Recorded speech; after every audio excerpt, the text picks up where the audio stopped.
What's going on, everyone? Welcome back to my channel. My name is Tyler and I make realistic videos about health, college, career, and personal development. And today we're talking about what I call the SMART major fallacy, what it is and how you can avoid this common pitfall that so many college students get themselves into, especially first generation college students. So recently I spoke to a resident of mine here at U of I. And he told me that he was an engineering major, and when I asked him why exactly he chose to major in engineering, he told me he enjoyed the subject, there's a really prestigious program here, and the last thing he said was, I like how it's safe. And of course, because I've watched way too many Engineer Truth videos in the past, it irked me a little bit. Which leads me to this very special video where I explain the phenomenon that I call the SMART major fallacy.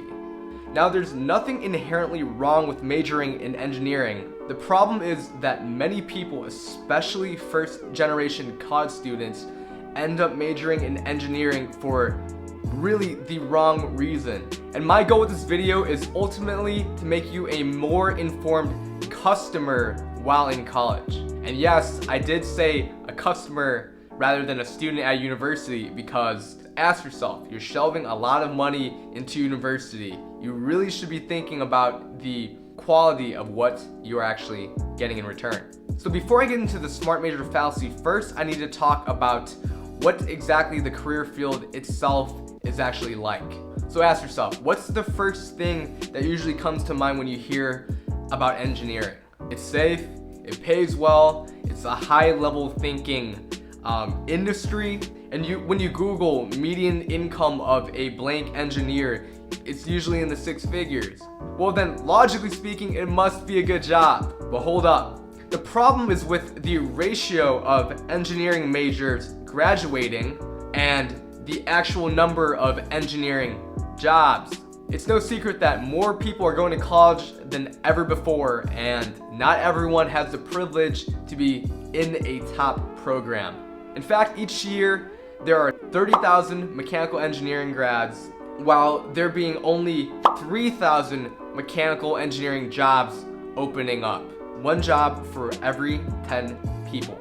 And really, the problem is a simple matter of supply and demand. And for non-software engineering students, it is an employer's market. Because there are so many people going to college, and now so many people with the same degree, there are way more mechanical engineering jobs than mechanical engineering grads.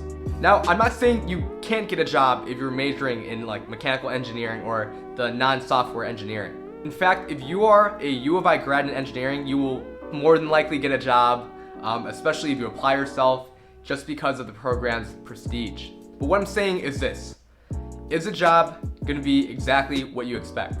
Because there's such a high supply of mechanical engineering grads, and I'm picking on mechanical engineering here, but it's just an example. Because there are so many mechie grads in the market, companies can get away with things like poor work-life balance, not a lot of room to grow, and mundane, low pay. Just because if you're fed up, they can replace you just like that. Think about it. I mean, if companies know that there's a line out the door of hungry job seekers freshly coming out of college, they can get away with so many different things. So again, if you're not happy, fine by us. You just walk out the door, there's another guy waiting in line. Key takeaway, you are expendable. Compare that to the opposite, which is an employee's market. Let's choose CS, computer science. In this situation, there are more jobs, there are more employers looking for CS grads. There are actual CS grads, or I shouldn't say CS grads, but people that are able to do the skill required. In a situation like this, where skilled software developers are hard to find, companies can't afford to lose such an asset like yourself. And because of that, you have way better leverage. You can negotiate for better work-life balance, better pay, potentially more remote-friendly opportunities, potential to be promoted in a more timely manner. And really, it's easier to find a job this way. So let me ask you a very simple question. Which market would you rather be a part of? Obviously, the employee-favored market. So with that in mind, let's now talk about the SMART major fallacy. Essentially, this is the idea that because I'm studying a hard STEM major, I'm now entitled for a good job, good pay, etc. And ideally, that kind of makes sense, right? Like, the harder the major, the less people that are actually capable of pursuing that major, meaning you should ideally be more valued. But ultimately, you're missing the most important factor, being that, like any market, the job market is dictated by supply and demand.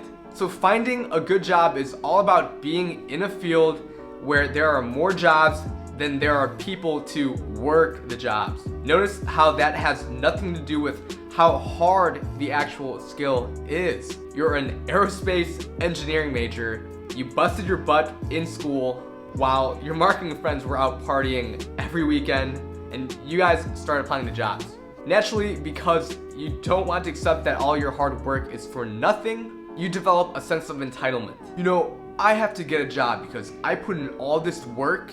No one understands what I'm doing because it's so hard and I'm just that smart. But then you realize tons of other aerospace engineering majors, equally busting their butt, are having trouble finding a job. After all, if you really think about it, how many companies are out there looking for an aerospace engineer?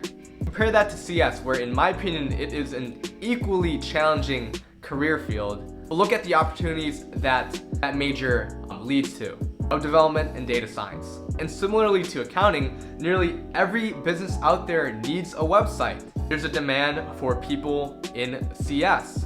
And one of the other routes with CS, data science, just happens to be the most in-demand career out there at this very moment. So what's the takeaway? Just because you're studying a hard STEM major doesn't ensure that you're gonna have an easy time finding a job. If you want the best chance at landing an ideal job at an ideal company with the best work life possible, you need to follow where the demand is. And the demand right now is in tech. With that said, I hope you guys enjoyed this video. I think in the future I'm gonna experiment a little bit more about these kind of long form topics and make videos on that. If you found this video interesting or informative, please leave a like down below. Subscribe if you want to see more, and hit the bell if you want to get these videos right to you. And of course, keep on grinding. I'll see you guys.